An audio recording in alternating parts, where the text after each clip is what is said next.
ఈ రాష్ట్రంలో సుమారు 12 కార్యక్రమాలు వైఎస్ఆర్ కాంగ్రెస్ పార్టీ చేసిందో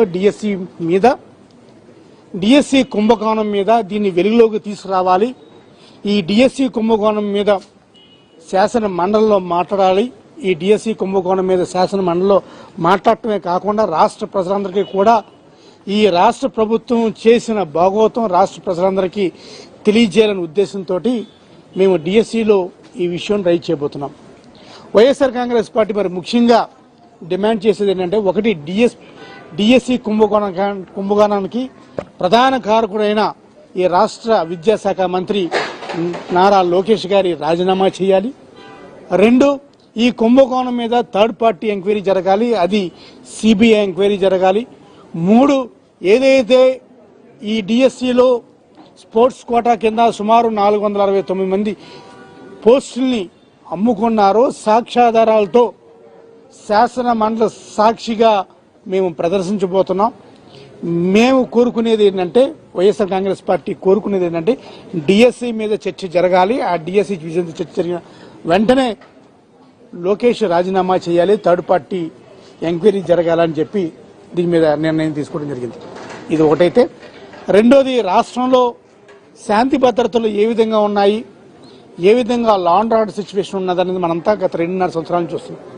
మరి ముఖ్యంగా వైఎస్ఆర్ కాంగ్రెస్ పార్టీకి చెందిన బీసీ లీడర్స్ని టార్గెట్ చేస్తూ సిదిరి అప్పలరాజు దగ్గర నుంచి, విరూపాక్షి దగ్గర నుంచి, తమ్మినేని సీతారాం దగ్గర నుంచి, జోగి రమేష్ దగ్గర నుంచి, అదేవిధంగా ప్రతి ఒక్క బీసీ లీడర్ని ఏ విధంగా తెలుగుదేశం పార్టీ టార్గెట్ చేస్తుంది, ఏ విధంగా హింసిస్తుంది, ఏ విధంగా అక్రమ కేసులు పెడుతుంది, ఏ విధంగా వాళ్ళని లా అండ్ ఆర్డర్ పేరుతోటి హింసిస్తుంది అనే విషయాన్ని కూడా శాసన మండలి సాక్షిగా వెలుగులోకి తీయబోతున్నాం.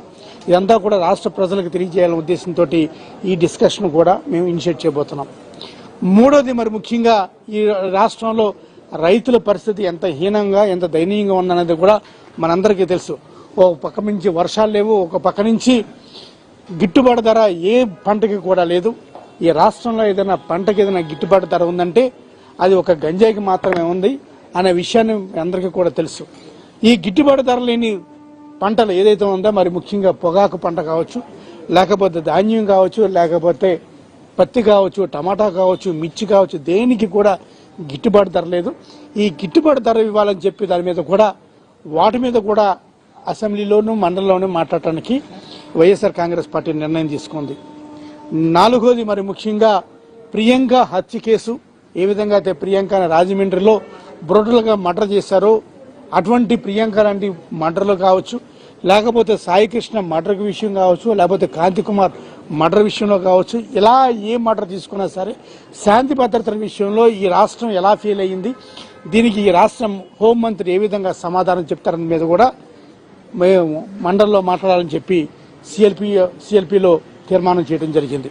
అదేవిధంగా 5వ విషయం, మరి ముఖ్యంగా ఈ రాష్ట్రంలో విద్యార్థులు కావచ్చు, లేకపోతే ఉద్యోగస్తులు కావచ్చు, ఏ ఉద్యోగస్తులు చూసినా ఎవరో కూడా హ్యాపీగా లేరు. వాటి మీద కూడా మరి ముఖ్యంగా ఈ రోజు నుంచే జూనియర్ డాక్టర్స్ సమ్మె జరుగుతుంది. ఆ విషయం కూడా, ఇవన్నింటినీ కూడా, ఈ విషయాలన్నీ కూడా అసెంబ్లీలో మాట్లాడాలని చెప్పి, అసెంబ్లీలో గట్టిగా పోరాటం చేయాలని చెప్పి ఈ సిఎల్పిలో జగన్మోహన్ రెడ్డి గారు నిర్ణయం తీసుకున్నారు. తప్పకుండా శాసన మండలిలో గట్టిగా పోరాటం చేస్తాం.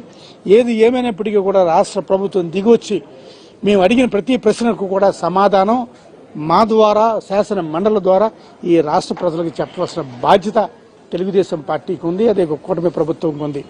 మరి ముఖ్యంగా డిఎస్సి విషయంలో ఏదైతే వాళ్ళ అవినీతి చేశారో, అన్యాయం చేశారో, ఏదైతే అనేక మంది అర్హత ఉన్న వాళ్ళకి ఉద్యోగాలు రాకుండా చేశారో వీళ్ళందరికీ కూడా సమాధానం చెప్పవలసిన బాధ్యత లోకేష్కి ఉంది. లోకేష్ని రాజీనామా చేసించే వరకు కూడా ఈ డిఎస్సి మీద ఉద్యమం ఆగదు. వైఎస్ఆర్ కాంగ్రెస్ పార్టీ పోరాటం చేస్తుందని చెప్పి సిఎల్పిలో నిర్ణయం చేయడం జరిగింది. రేపు 17వ తారీఖు నుంచి కూడా ఈ ఉద్యమం మరింత ఉధృతంగా చేయడం జరుగుతుంది. ఇది సిఎల్పి.